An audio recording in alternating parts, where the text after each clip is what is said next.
Welcome to the Practice You podcast. My name is Elena Brower.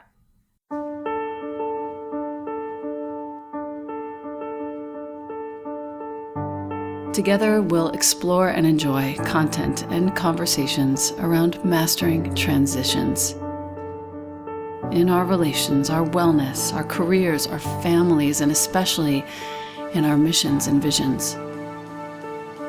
You are invited to learn and love and listen with me. Welcome to Practice You.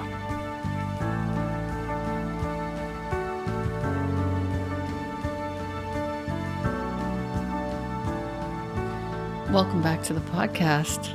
I'm so happy to be here. I am here with Barri Leiner Grant, who is the elder sister of one of my college roommates, Dana Leiner, the one and only. Too funny, right? I love her so much, but I also love you and did from minute one. And Barri, in just a few words, is a mother, is a writer, is a stylist, and a trend spotter, which is super fun for me, but that's not the best of it. She's also a grief spotter. And she has a capacity for tapping into where people are hurting and helping. And then on top of all that, she's worked in TV and radio and all the things for the longest time and is just a general badass.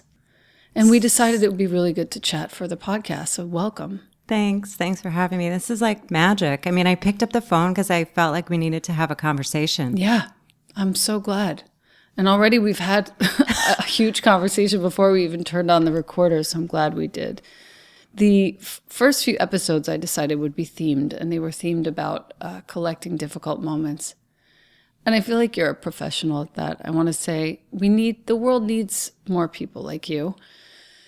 Because anytime you walk into a room and you reach out to somebody who's hurting because you can feel it, we're all helped by that. So thank you for that. For your whole stylist life, we can talk about that because I'm secretly very impressed. You are a stylist. You were a market editor. For nearly 2 decades, you established yourself in the editorial and commercial markets, prepping, propping, conceptualizing everything from well-curated trend stories to memorable interior design shoots like Jealous. Much, yes. Fun. Oh, Making fun out of what you love. I mean, that's really how my path went round and wound and unraveled.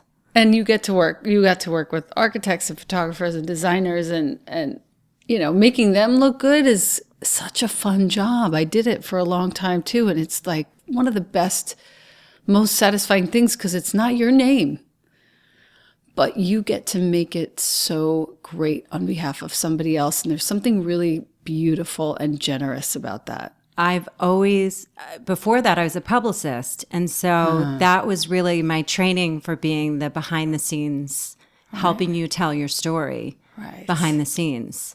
So never being the one, but being the one that helped you craft, way before people were talking about crafting your own personal brand. Right. There I was behind designers, and it was mostly fashion and beauty, helping people craft a story. Pre-Instagram, I had a typewriter. Do you remember life before Instagram? Like, I can't even believe I got around till I was 24 without a cell phone. No phone. And I'm worried about my child, I just want to say. That's a hard thing to navigate. I'm worried about it. It's a hard thing to navigate, but it's what they know. And so when I think about what we know and how we use it to the best of our ability, think about the nights that we fell asleep talking to our friends on the phone with the long cord. With that big ass phone in my ear. And falling asleep on the long cord and watching TV with your friend, the same show after school. Yes. But now we've cut the cord. It's the same thing. Imagine that they're communicating the same way we did. We've cut the cord. They're cutting the cord of the phone and they're seeing their friends on Instagram and Snapchat. It's what's in their hand that's different. The technology just got.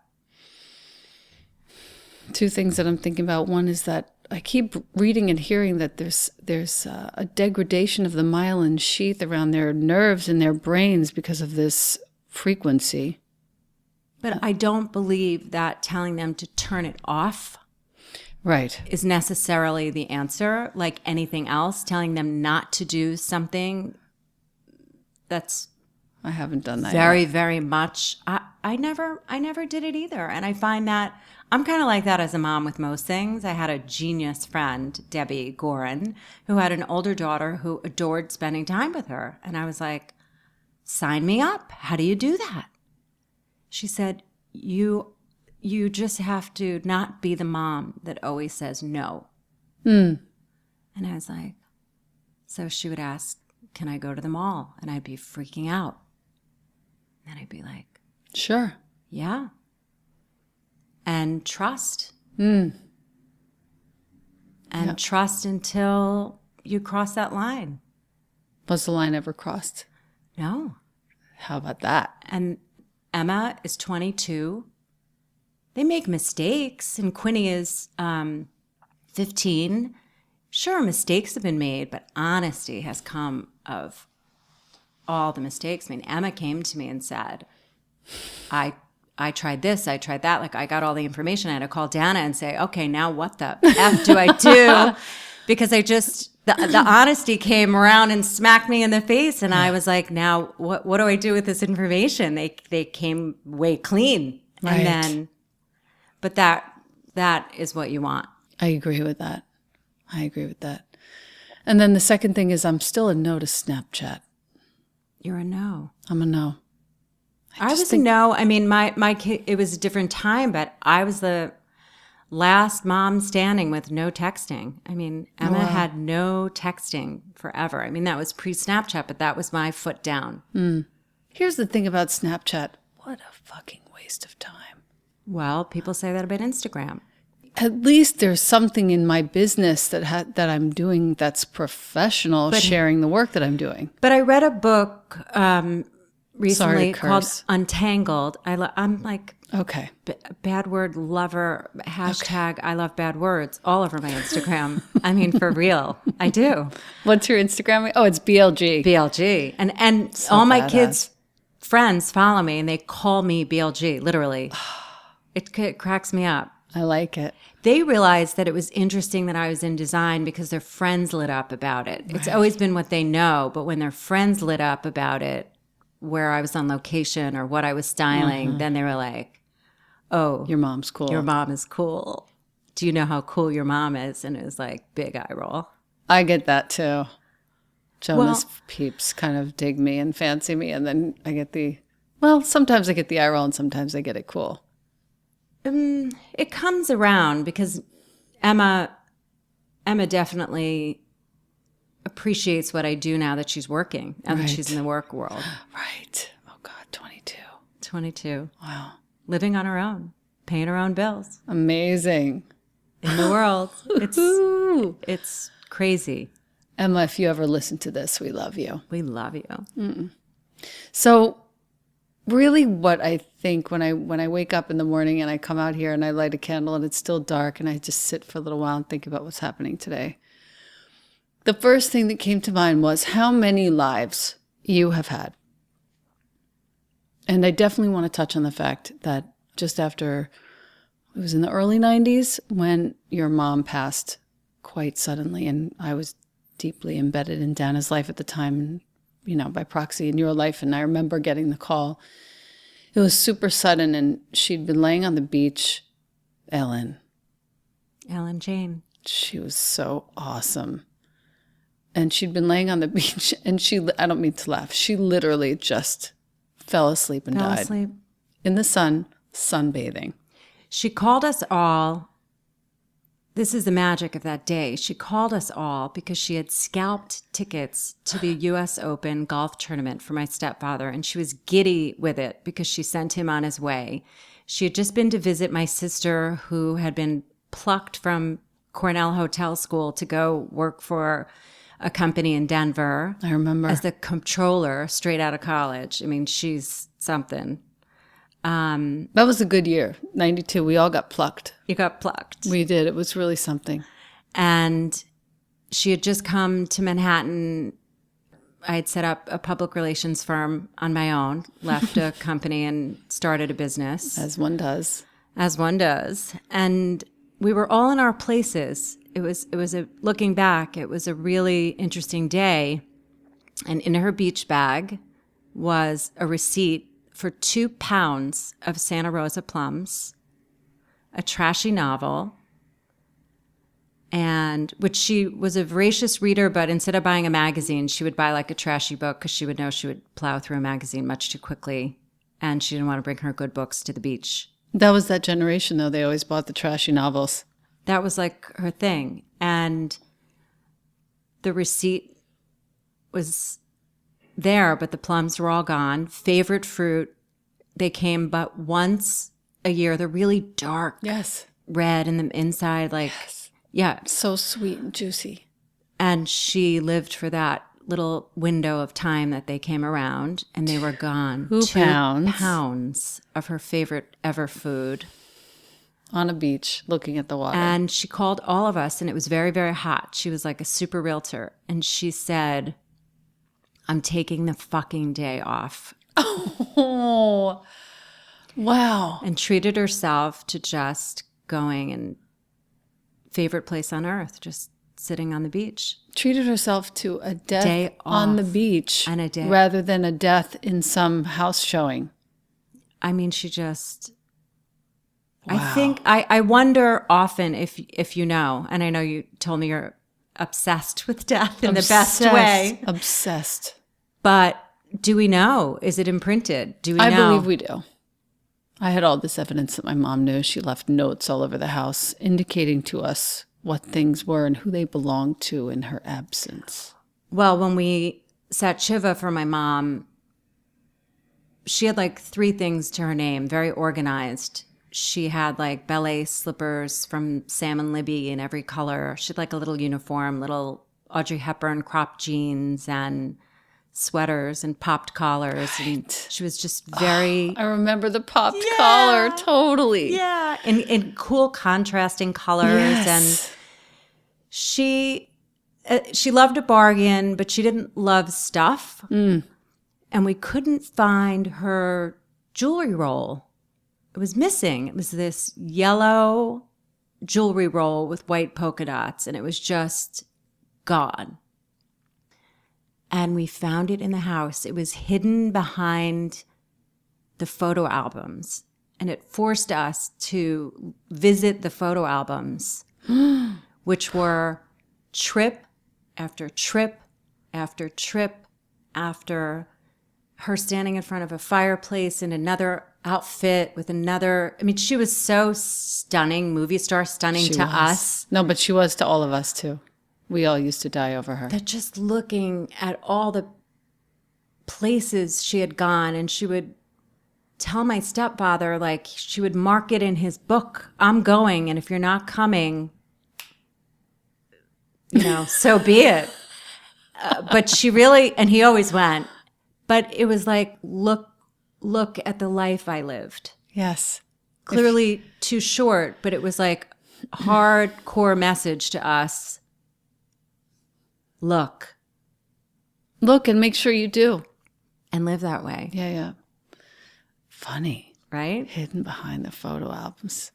If you're going to find me, you're going to find these. And it was, super odd. And we were not in the mood for a game. Yeah. I Come can on, imagine. Mom. Where's this? I mean, we're already grieving. Because we really wanted to hold on to something. Of course. I remember the feeling like it was yesterday. And she just didn't have it. She was a doer. Yeah. She was like last at the beach, last at, you'd see her car parked at Carvel. Dude, you did not just say Carvel. I said Carvel. Ellen was like, treat yourself to the cone and get the sprinkles. Get the dip, the hard shell. She was a sprinkles girl. We were all sprinkles girls. Got it. Colored or chocolate? Colored. Right. Colored. Chocolate ice cream or vanilla? Vanilla. Oh my God, you and my sister. Soft serve. Soft serve. But we'd see her car when we were going from one place to another. We'd see her parked there. Like we found a receipt in her car that said, small O-ring Diet Coke. We also found that in her car. And we were like, for a woman that was always saying she had like 5 to lose, we were so grateful that we knew that she had treated herself. Yeah. And that was her life. It was, and the funny thing of thinking that we would catch her in these moments, and that she was always like, last one there, closing down the beach, closing down the mall, was really that she was a single mom. Yeah. Getting it all done. But the magic was, we thought she was like, enjoying. Last one there. Like, it was so magical that we were, that we really thought that. It wasn't like a working mom getting it done at the 11th hour. It was an adventure. That right there is kind of everything. Right? My other best friend from Cornell, her name is Dana Bauer. And with her, I always, and from way before we had children, through the time when we had children, there was an adventure aspect of things that really still sings to me and got me out of the bed and on the phone and making plans and saying yes to things that my whole life up until now, since I met her in 1988, saying yes to things that I never would have done to have the adventure, because the adventure looked so right. And it's so sweet that you and Dana painted the picture of the adventure that she was on rather than the busyness. It's very beautiful. And we thought she was an incredible businesswoman. Right. She had to reinvent herself post-divorce. Right. So we saw that. Right. She created Job Share with her best friend, which always inspired me. They walked in, they got their real estate license, they shared a business card. Tell me more. They told the office, we'll have one desk, we'll be 2 people covering one job. No. One will watch the children and one will be at work, and we'll split our commissions. And the newspaper wrote about them as the dynamic duo. She invented Job Share. Is that a thing now? I don't think so. Babe, that's a really good idea. Brilliant. It's brilliant. Let's share a job. Let's keep the village close for the children, and let's share the job. So they split commissions, they split time. Wow. Brilliant, right? Wow. Really smart. I'm just running through my mind of all the things that, all the different jobs that people could do in the same way now to this day. It's brilliant. Brilliant. Wow. So she really did carve the time to earn the money, right, feel good about the work that she was doing. Pride in selling people homes was like her total thing. She adored that. It's interesting how you've taken that forward in a really cool way. She treated me to seeing the inside of houses my whole life. I would go to the open house and was super inspired. Right. And so, oh my God, I have so many things I want to talk about. First of all, you bring to people in one chapter of your life, and I imagine you can't help but still do it now, you bring them to, I wouldn't call it Marie Kondo, although that is top of mind right now. I would call it, you bring them to see their home in a different way by styling their house. Tell me the story of the person that lives here. Who lives here? I want to walk in and I want to know the story of who lives here. And I do that whether I'm on a catalog shoot. I make up the person that lives there. Oh, wow. In order to be able to style the room in the same spirit. It's like a good actor. Exactly. Fill up the space with real feelings. I'm a children's room. I make up the idea that here's the little girl that lives here. Oh, would she really wear those sneakers? She wouldn't wear those sneakers. Oh my God. We decide, is she a Vans girl? She's a total Vans girl. She loves to go to the museum. She loves to do this. You have to make up the whole story. And by the end of the shoot, even the assistants are like, you're so right. That's so her. Like, we're ready. We'll like name her, whatever. But that's too often I go into a home and I'll work with an architect who wants to take pictures for his website. And there's the big custom built-in bookcase. Blah, blah, blah. People have no books. What meeting was it? Right. that they were all in, that someone thought that that was a really good idea. So then I have to think to myself, oh, look, they have custom fish tanks. Let me talk to the family about what their passion is. Oh, look, they actually, go on vacations where they deep sea dive. So you make a collection of books. You make things that look like they've come home from vacations, but that is what my home is filled with. Got it. And that's how we should live, with the pieces that tell the story of the people who live here. Assignment for this episode. I always give an assignment. I love. Look around your house and make sure that it tells your story. And anything that doesn't tell your story, you can set it to the side with a big, hearty thank you for being here in my life, but I no longer need you. And if you find that you need something to tell your story, make a list of those things and within reason, find them. But it could be a shell from a vacation. Just tell a story. Yeah, and make sure it means something to you. Because having stuff around that you've seen in a magazine just to get a look, we shouldn't really dress that way either. No.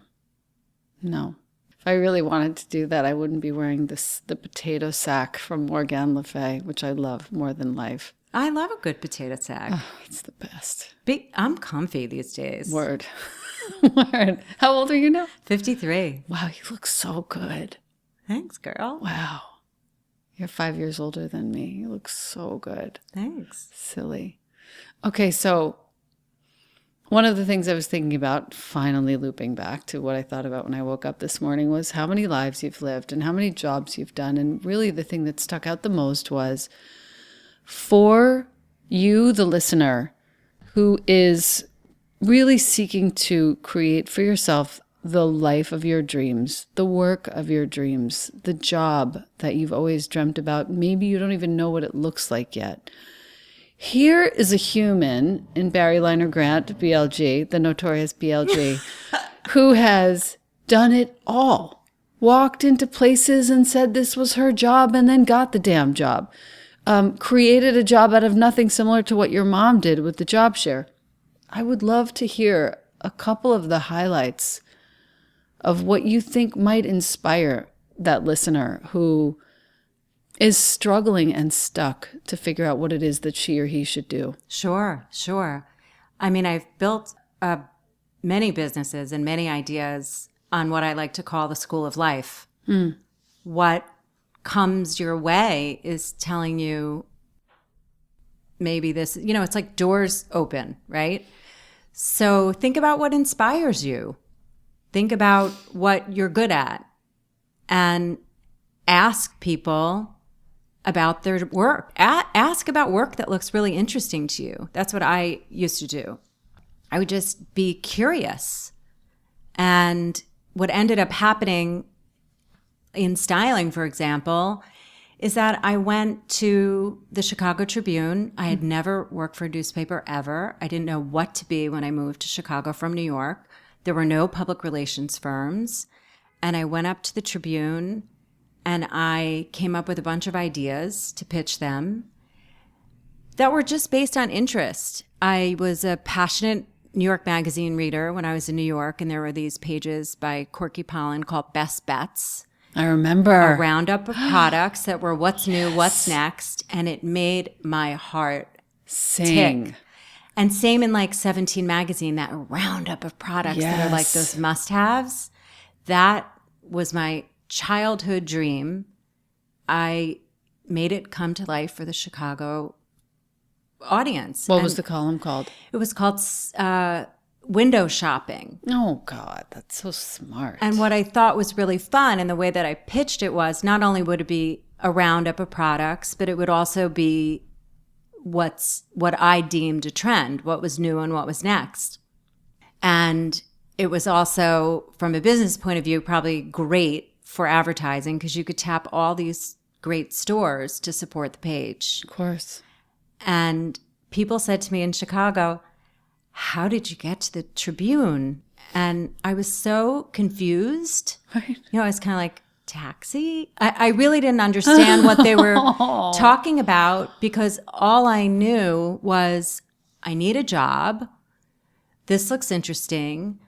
My friend best friend, Marie, used to work there, and she sort of said, go up, tell Marla, her old boss, you're the new Marie Moss in town, and she'll get you to the right people. Where had she gone? She moved back here. It's insane. You traded places. Yeah. She was the fashion director at 17 magazine for 100 years, and she was transferred to Chicago. So they were back and forth. I see. And she had moved when I moved to town, which is funny. Story of my life. Right. And they said yes. And then I was like, oh shit. I have a job. And I have to do it well. I have to do it. And so it was magic. I mean, that's really fun. So my first friends were shopkeepers. And so it's going back to how do you do that? It's coming up with an idea that you feel excited about. Because who doesn't want to feel excited about their work? For sure. Not being afraid to ask if there's room, or to think of an idea where you can actually make something happen, a space you see. Like, wouldn't it be great if my local paper had X? Or wouldn't it be great if, think about ending the sentence that way. Like, what's missing, you know? And see if you can make a job of that. Finding the whole. Yeah. And the missing piece. Yeah. And a lot of times that's how companies are born. Like, what's missing, or what would make my life easier? And can I help? And also I went to like a Sankulpa setting. Good for you. Like an intention setting, at my local yoga studio. And it was way before. I like that you called it Sankulpa. Sankulpa. I like Sankulpa better. Sankulpa. My Jersey girl comes out. I'm so into it. I wanted to really dig deep and think less about setting an intention, but more about making it happen. Yeah. So saying it in a way, I will fill in the blank and by this time. Yeah. And I really did. And that's how a lot of the things that I've done have come to fruition. I sit down at the beginning of a year and I make that statement. This is happening. Yeah. Beautiful. And really, put your hands up in the air, put them out, put your palms out. Yep. And invite that in. And sometimes it just would feel so like I was like standing up straighter than straight, right in the place I was supposed to be when it was like the right thing. And that would happen over and over and over. And a lot of it was like, I think I thought my mom was so brave. Yeah. And I didn't really see some of the things that I was doing as bravery, but my girls do. Right. The fact that you got 2 girls is bonkers. I knew it. Bonkers, happening. Of course. I don't know. It's very hard considering like the greatest love of my life was taken from me to believe in what I used to think was God. But here you are. Let me just repeat back to you what you've just said. Here you are, finding yourself at very many intervals of your life, standing up straight, receiving the truth of the fact that you are exactly where you're meant to be with all of the help you need. I dare you to consider the possibility that that is your mother at work. I'm saying I think that there is a power at work, for sure. For sure. I think someone just said to me recently, Dan and I have always been on this mission to continue to make her proud. That was sort of like the highest bar you could reach, was to make her proud. She was 100%. And it nothing felt better. Nothing. And I mean, her love was, that's first and foremost, that was there. That was like a given. Nobody loved like her. But making her proud was like reaching just the highest bar ever. Totally. And someone said to me recently, your soul is already proud. You don't have to do that anymore. Shut up. I kind of like, think about it for a minute though. Like, yeah, I mean, there's I get something it. nice that's already imprinted. Like, I kind of like it. No question Shut about. up. But You're I'm so funny. No, but I'm just like, still, I love the idea of making my mother proud wherever she, wherever she is. But not like, it's no longer a grade on a test. It's no for longer. sure. I think we've shifted in what proud means. Fair like, enough. think about that. Fair enough. Fair enough. But I love our, that the baseline background. Let's do this for them too. Mm-hmm. I just think that's so sweet. So purposeful. I mean, it's been so long. I mean, my mom passed away when she was 50. I mean, she was only 50. 50.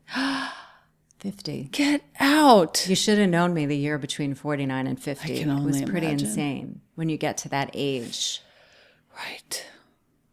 It's pretty crazy. Oh, I wish you would have called. I would have given you like the daily text. One more day. It's a way to live. I mean, it's a way to live life in a very different purview. Yeah. Yeah. So back to work things, I think that's one way to just set an intention and say it so. Yep. And, it's like, it's written. It's been written, even if it's only been written by you. Exactly. And writing it down is also not just like written in the stars, but really write it down. Start keeping a list of like dream jobs. What did you write down for 2019? For 2019? Yeah. I am going to make something called the memory circle, because I think that we need to be able to tell our grief stories. And I wanted to make a place where people could do that. Is it an online situation?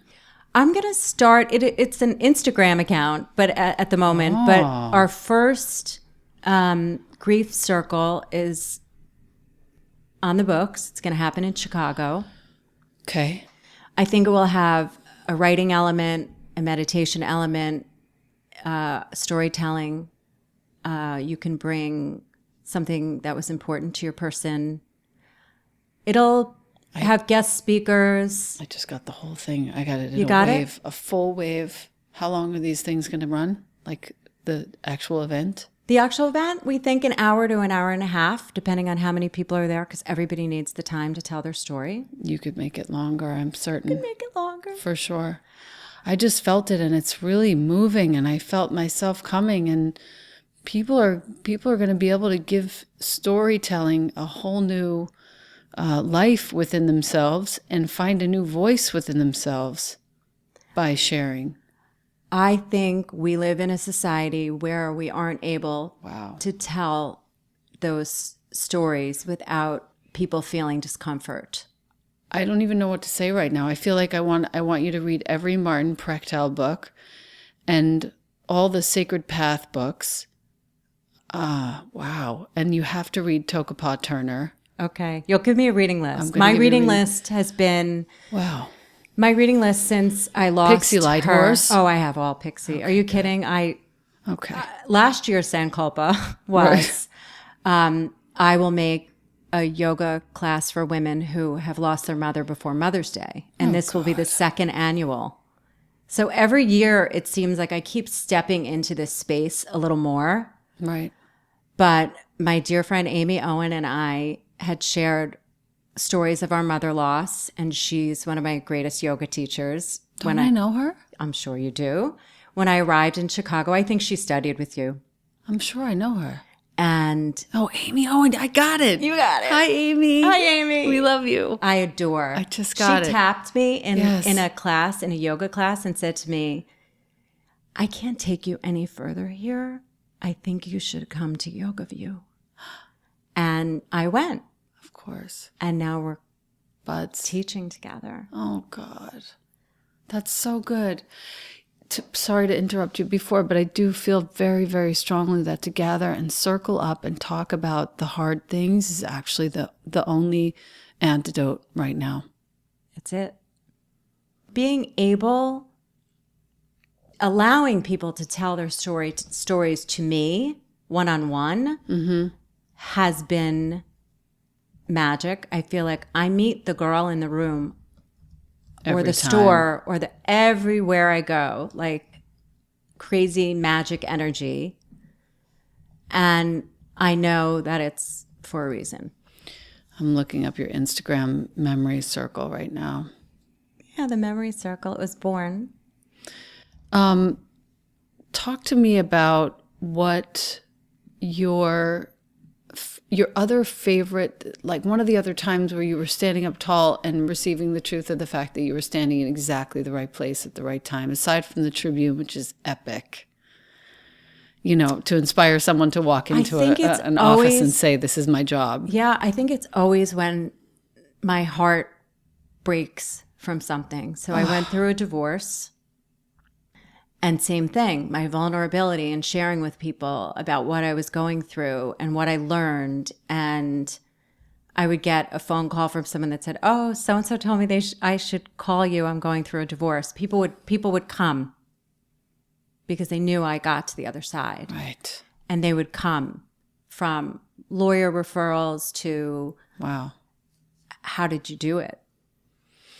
I'd never even been on a date. So then they wanted to know about that too, like the afterlife. And I think, again, speaking your truth, opening up, being vulnerable, sharing your path.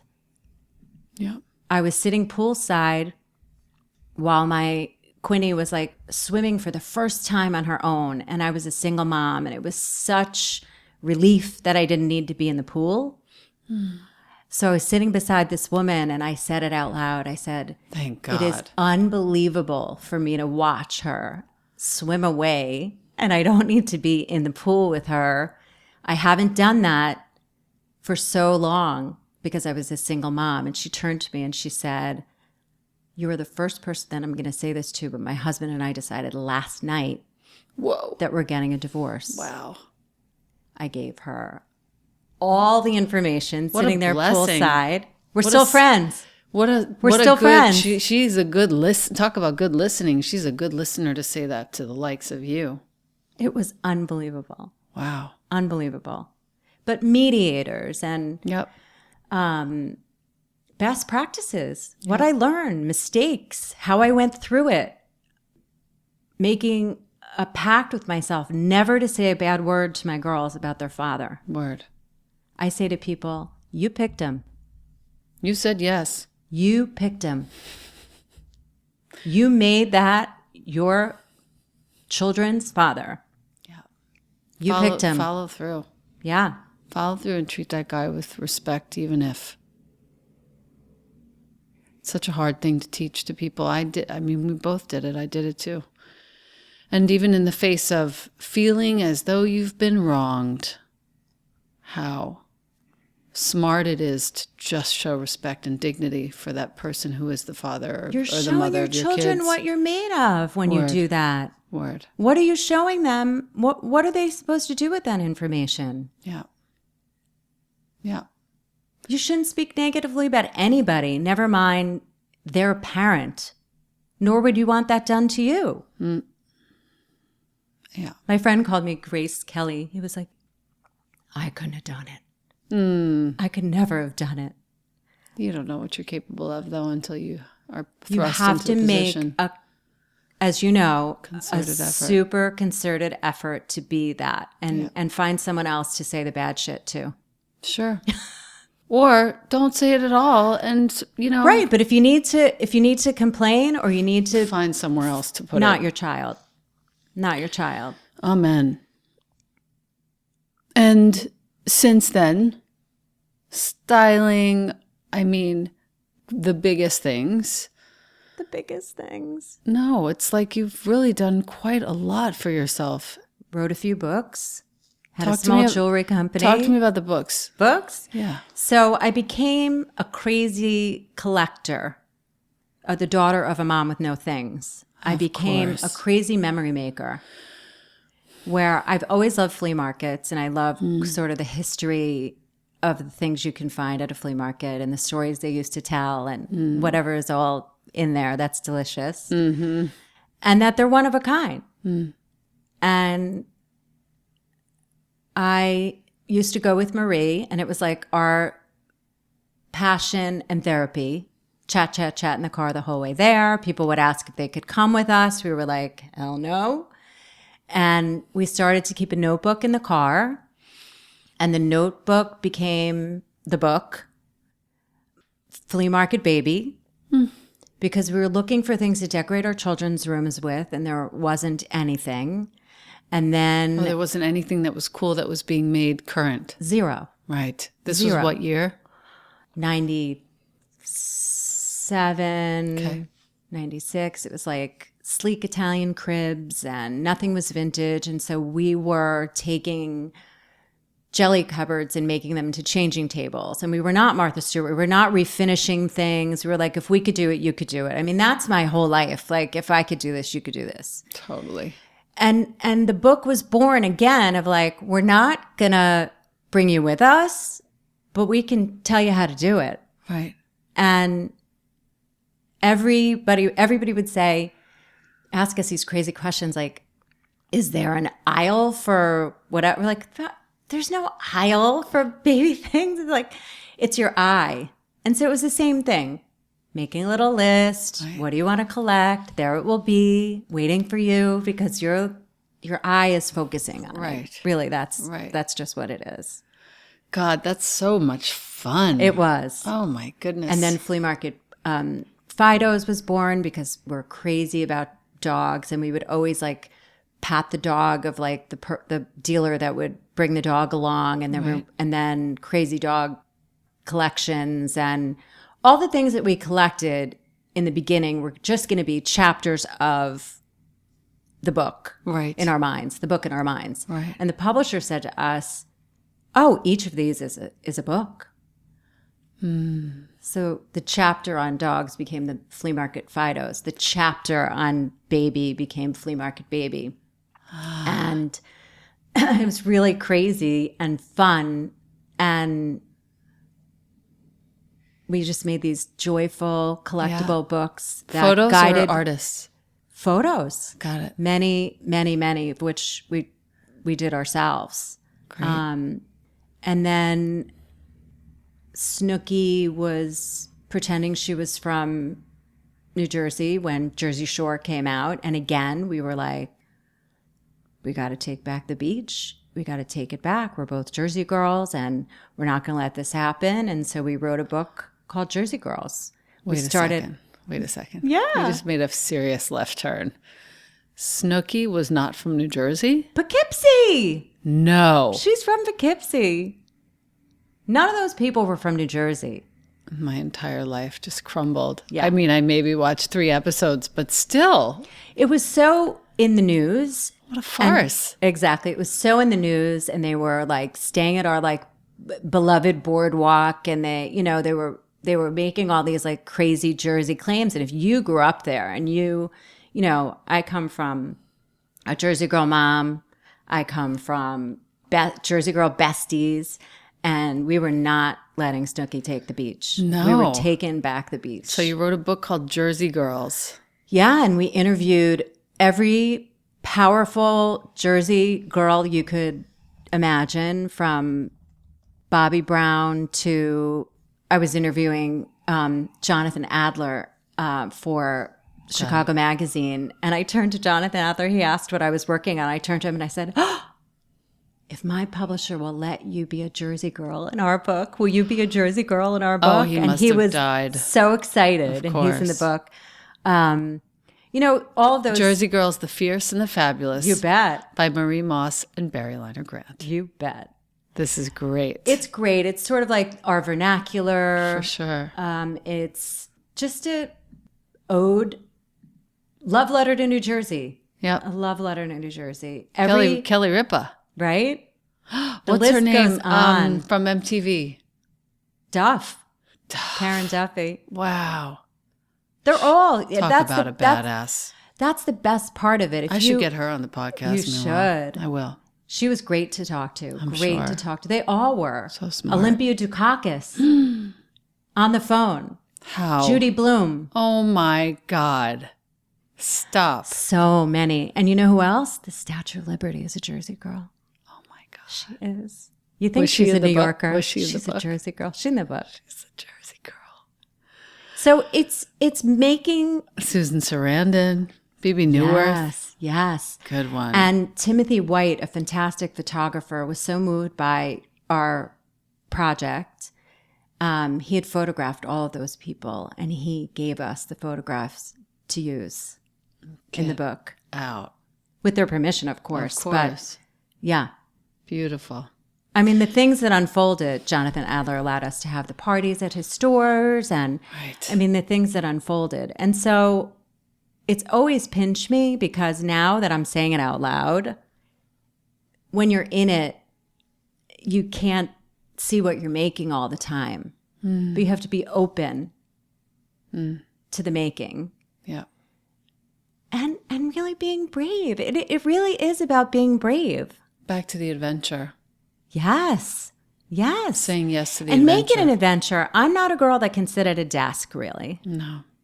I think that I'm informed by what I work on by having my eyes open to what's going on, whether it's a book, whether it's travel, whether it's meeting somebody, whether it's talking to a stranger.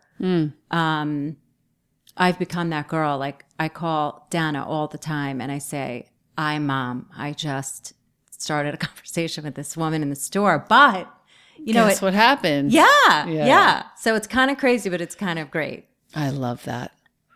I have 3 questions that I normally ask every person. 1, what needs healing right now? And it can be in you, in the world. What needs healing right now?